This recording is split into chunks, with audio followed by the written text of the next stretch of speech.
Thank you for tuning into Tanaka TV, the best and future biggest fight channel on YouTube. Don't forget to hit that like, that comment, that subscribe button. We're trying to get this channel to over 2K subs, people, and we are about less than 1 month out from that, and we cannot do that. This channel cannot do that, cannot make that 2K mark without your support. So thank you for those who support this channel, and thank you for those who will support this channel in the future. I truly appreciate it. Now we've got a banger of a fight coming up, people.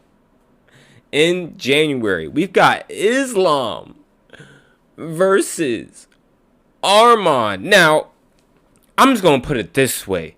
I'm going to start off this by saying I think Arman has the best chance in the 155-pound division to beat Islam. If we're talking stylistic matchups, Arman can do it. We're talking about a guy who just beat Charles Oliveira, who beat Beneil Dariush, who else did he have that's notable on his record? I mean, his last loss was against Gamrot. And I saw a lot of people saying, well, Islam beat Gamrot and Arman lost to Gamrot, therefore Islam wins. People, MMA math, that does not equate to an automatic dub for Islam. Now, I might think, I'm just going to be honest, I might think that Islam is the favorable guy to win this fight. That's who I do think is going to win this. However, if you're going to conclude this fight based off of the fact that one guy lost to another guy and the opponent beat that other guy, that the guy who won against the mutual opponent is going to win, that's not how things work out here. We've seen time and time again that sort of situation doesn't count. It doesn't. This is a stylistic matchup game, people. 1 + 1 does not always equal 2 in MMA. It's about stylistic matchups. Striker versus grappler and brawler versus striker and striker versus brawler. The game is so mixed. That's why it's called mixed martial arts. Because you see so many different styles that can come into play that may work against one guy and may not work against the other. That's how this game is played. Now, like I said, I've got Islam winning. I do. Islam has been on a tear, as all of you know, beating Dustin Poirier, Alexander Volkanovski twice, Charles Oliveira, King Green.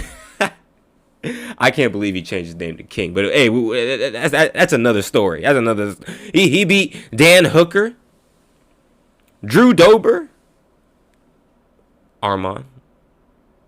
I mean, his list of opponents that he's beat is off the charts. It really is. And the argument for Islam being the pound for pound guy right now is up for grabs. It really is. And I think a lot of people believe Islam is the #1 guy right now. And I think that is a very good argument.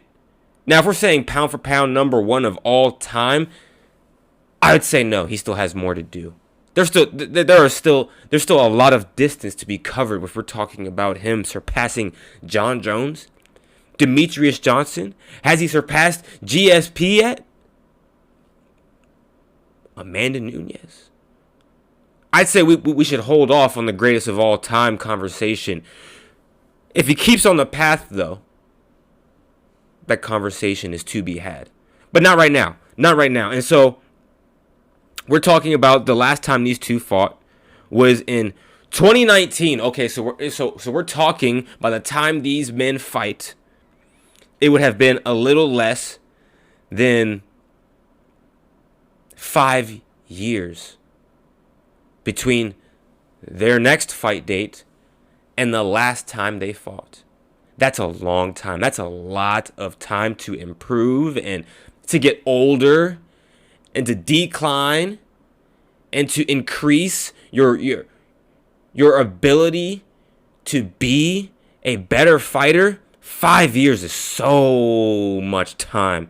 It really is, especially in the fight game. A lot can happen in 5 years, people. And I'm not saying that Islam has decreased, because I think that he has only become a more certified fighter in the last 5 years. He's become maybe even a better fighter in the last 5 years. But so has Arman, I think.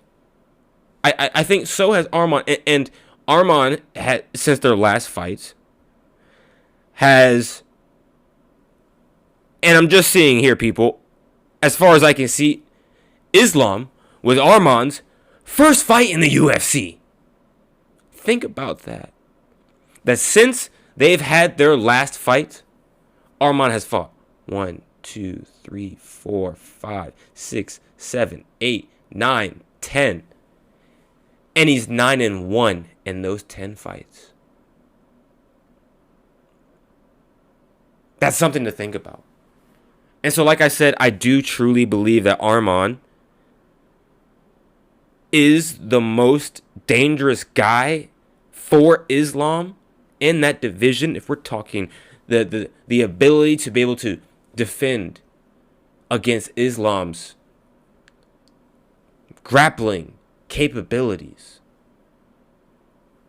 Arman's got that. And I think the striking department, maybe Islam might be a slightly better striker, but Islam doesn't pop off the paper when it comes to striking. Sure, he had that nice head kick on Volkanovski, and Islam has shown a lot of improvement in the striking department. I will give him that. But I don't think it's popping off the paper quite yet. And so, to tie it all together, who do I have winning this? I've got Islam Makhachev winning, and I can see it going to a decision and Islam winning by points. And I could see Islam maybe knocking out Arman. That is a possibility too. Now that he's opened that door, and now that he's shown people that he is capable of doing that. But I mean, I'll give it 60-40. 60% going to Islam Makhachev. 40% going to Arman. I think Arman has the capabilities of beating Islam. I just think that he doesn't have the edge here. So comment down below, people, what you think about this matchup. Who do you have winning? How do you have them winning? I have Islam winning by decision. I think we're going to see a great grappling overall matchup here. And I'm here for it. So this fight will be in January. I think mid-ish January. And we're going to see what happens. So like I said, comment down below, people, what you think about this matchup. I would love to hear who you have winning. And I'll catch you guys on the next one. Peace.